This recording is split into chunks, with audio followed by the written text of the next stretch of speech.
యేసుక్రీస్తు నామములో మీ అందరికీ శుభాలు తెలియజేస్తూ ఉన్నానండి.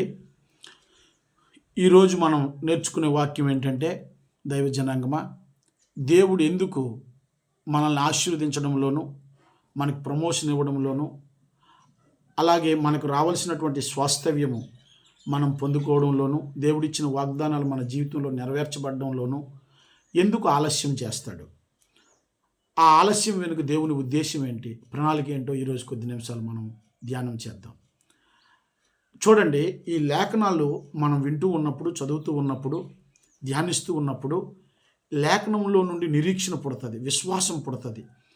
కనుక ఈ లేఖనం మనల్ని చాలా మోటివేట్ చేస్తుంది. ఇమీడియట్గా ఈ ఆశీర్వాదం నాకు వస్తే బాగున్ను, నేను ఇలాగ వర్ధిల్లిపోతే బాగున్ను, ఇలాగ ఆశీర్వదింపబడితే బాగున్ను, ఇలాగ అభివృద్ధి చెందితే బాగున్ను అని కోరుకోవడంలో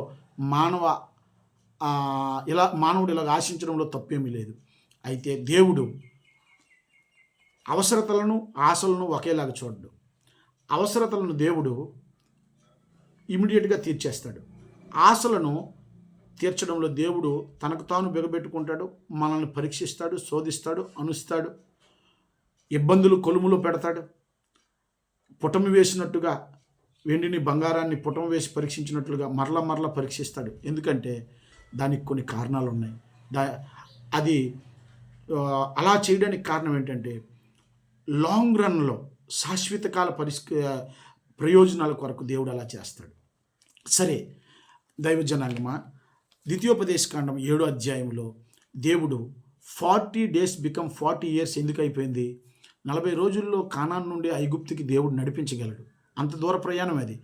కానీ అలాగ జరగడానికి కారణం ఏంటంటే, మొట్టమొదటిగా దేవుడు ఒక పాయింట్ చెప్తున్నాడు. చూడండి, 8వ అధ్యాయము ద్వితీయోపదేశకాండం 2వ వచనంలో, నీవు ఆయన ఆజ్ఞలను గైకొందువో లేదో నిన్ను శోధించి నీ హృదయములోనున్నది తెలుసుకున్నట్లు నిన్ను అణుచు నిమిత్తము అరణ్యములో 40 సంవత్సరములు దేవుడైన యెహోవా నిన్ను నడిపించిన మార్గం అంతటిని జ్ఞాపకం చేసుకో. ఈ 40 సంవత్సరాల కాలం ఎందుకు తీసుకున్నాడంటే, ఆయన ఆజ్ఞలకు మొదటి స్థానం ఇస్తావు యెహోవా. నీ హృదయంలో ఆయనకు విధేయత చూపించడంలో నువ్వు ఎలాగుంటావు అన్నది నీకు నేర్పించడానికి, ఆ విధేయతలో ఉన్న ఆశీర్వాదాలు నువ్వు నేర్చుకోవడానికి మొట్టమొదట మన ఎడల ఆలస్యం చేస్తాడు. రెండవదిగా 3వ వచనంలో ఉంది, ఆహారం వలనే కాక దేవుని నోటి నుండి వచ్చి ప్రతి మాటను బట్టి. ఈ లోకంలో మనకి అవసరమైనటువంటి ఆహారము, అవసరతలు, మనకున్నటువంటి ఈ చిన్నటువంటి ఈ శరీర సంబంధమైన వాటిని కలిగి ఉన్నప్పుడు, భూ సంబంధమైన వాటిని కలిగి ఉన్నప్పుడు, వాటిని బట్టి మనం జీవిస్తున్నాము అనేటటువంటి ప్రలోభంలో, భ్రమలో పడిపోకుండా, భక్తులైనటువంటి వారు, దేవుని బిడ్డలమైన మనము దేవుని నోటి నుండి వచ్చి మాటను బట్టే కానీ మనకున్నటువంటి ఆహారమును బట్టో పానీయమును బట్టో మనం బ్రతకట్లేదు. ఆయన మాటే మనల్ని బ్రతికిస్తుంది.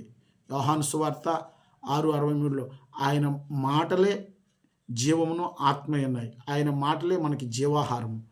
కనుక క్షయమైనటువంటి దాని కొరకు మీరు కష్టపడకూడదు, కానీ అక్షయమైనటువంటి ఆయన ఆహారము ఏంటి, ఆయన వాక్యం, దాని కొరకు, ఆయన సంకల్పం కొరకు, ఆయనను రూఢిగా లోతుగా తెలుసుకోవడం కొరకు మనం ప్రయాసపడాలి. ఆయన మాటను బట్టి మనం బ్రతుకుతాం. ఇది రెండవ కారణం. మూడవది, దేవుడు ఎందుకు డిలే చేస్తున్నాడంటే, మనకి 8వ అధ్యాయం 13వ వచనం ఉంది, మనకి లేని పశువులు, మనకి లేని మేకలు, మనకి లేని వెండి బంగారాలు కలిగి మనం విస్తరించి వృద్ధి చెంది వర్ధిల్లిన తర్వాత, లేని గృహాలు వచ్చిన తర్వాత మన మనసులో మదించి ఇవన్నీ నా సామర్థ్యం వల్లనే నేను సంపాదించుకుంటావు అని చెప్పే ప్రమాదము మానవునికి ఉంది. మానవుని బుద్ధి ఎలాంటిదంటే, అవసరం తీరిపోయిన తర్వాత ఒకలాగా ఉంటాడు, అవసరం ఉన్నప్పుడు ఒకలాగా ఉంటాడు. కనుక దేవుడు అలాగ ఉండకూడదు. ఏదో ఇది చిల్లర బుద్ధి అంటారు, ఇది పసిపిల్లల బుద్ధి. అలా కాకుండా మెచ్యూరిటీ లెవెల్స్ పెరగాలి. దేవునితో నడిచిన విధానంలో పరిపక్వత స్థితిలో ఉండాలని దేవుడు ఏం చేస్తాడంటే, ఆయన మన మనస్సుని, మన క్యారెక్టర్ని, మన ఎథిక్స్ని, సమస్తాన్ని కూడా ట్యూన్లో ఉంచడానికి, మన సామర్థ్యం ఏపాటిది అనేది మనం తెలుసుకునేటట్టు కూడా చేయడానికి అలాగ భేదిస్తాడు.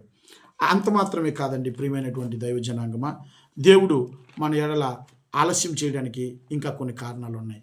ఎందుకంటే ఆయన కీర్తి నిమిత్తము ఆయన మన కొరకు సిద్ధపరుస్తున్నాడు గనుక కొంచెం కాలం బిగదీసుకుంటాడని యెషయా గ్రంథం 48వ అధ్యాయం 11వ వచనం 2వ భాగంలో ఉంది.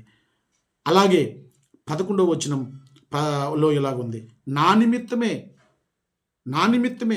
నేను ఇలాగ చేసి తినే. మనము సమస్తము ఆయన మూలంగాను ఆయన ద్వారాను ఆయన నిమిత్తమే సృజింపబడింది. ఆయన ప్రణాళికలో ఆయన ఏర్పాట్లో మనం ఆయన స్వాస్థవ్యం. మనము ఆయన కొరకే సిద్ధపరచుకున్నాడు కనుక ఆయన నిమిత్తము, ఆయన కీర్తి నిమిత్తము అక్కడ అంటాడండి, నా మహిమ నిమిత్తము. ఇక్కడ అంటాడు, నా మహిమను నేను ఎవరికి ఇవ్వను అంటున్నాడు. తర్వాత నా నామమును అపవిత్రపరచుకొని అంటున్నాడు. దేవుడు మనల్ని ఆశీర్వదించిన తర్వాత, మనము ఉన్నత స్థితికి వెళ్ళిన తర్వాత అక్కడ ఆయన కొరకు మనము సాక్షిగా బ్రతకాలి. ఆయన మహిమ నిమిత్తం మనం సాక్షిగా బ్రతకాలి. మన ద్వారా అవమానం ఆయనకి కలగడానికి కాదు. తర్వాత అంటున్నాడండి, నా మహిమను నేను ఎవరికి ఇవ్వనంటే ఆయన తప్ప వేరొక దేవుడు లేడు. ఆయనే భూమి ఆకాశాలను సృజించాడు. ఆయనే నీకు సోర్స్ అయి ఉన్నాడు. నీ ప్రతి స్థితికి సరిపోయిన దేవుడని నువ్వు తెలుసుకోవాలి. దైవ జనాంగమా, ఇందులో ఇంకొక విషయం ఉంది. ఆయన కొరకు మనం ఎదురు చూడడం బట్టి, కనిపెట్టుకోవడం బట్టి మనం అవమానం నొందాం. రోమా 5:5లో ఉందండి, విశ్వాసం ఉంచువాడు సిగ్గునొందడట. ఈ నిరీక్షణ మనల్ని సిగ్గుపరచదట. అలాగే యెహోవా కొరకు కనిపెట్టుకున్నవారండి, ఎదురు చూస్తున్నవారు 49:23 వచనం చివరి భాగంలో ఉందండి, నేను యెహోవాననియు నా కొరకు కనిపెట్టుకొని వారు అవమానము నొందరనియు నీవు తెలుసుకుందువు. అలాగే కీర్తన గ్రంథంలో కూడా ఉంది, యెహోవా కొరకు ఎదురు చూసేవారు సిగ్గు నొందరు, అవమానం నొందరని ఉంది. దైవ జనాంగమా, ఈ మాటలు జ్ఞాపకం చేసుకోండి. దేవుడు ఆలస్యం చేస్తున్నాడంటే ఏదో కోపగించి కాదండి, శాశ్వత ప్రయోజనాలను ఆలోచిస్తూ ఉన్నాడు. శాశ్వతంగా తరతరాలు నిలిచే ఆశీర్వాదాలు ఇవ్వాలనుకుంటున్నాడు.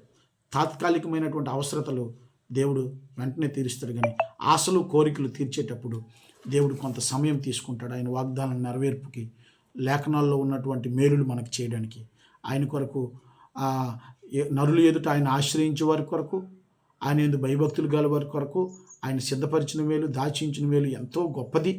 ఆయన ఏ మేలు చేయక వెనుతీవాడు కాదు. ఆయన అందరికీ ఉపకారం చేసే దేవుడు. ఆయన గుప్పిలు ఇప్పగా ప్రతి జీవి కోరిక తీర్చబడుతుంది.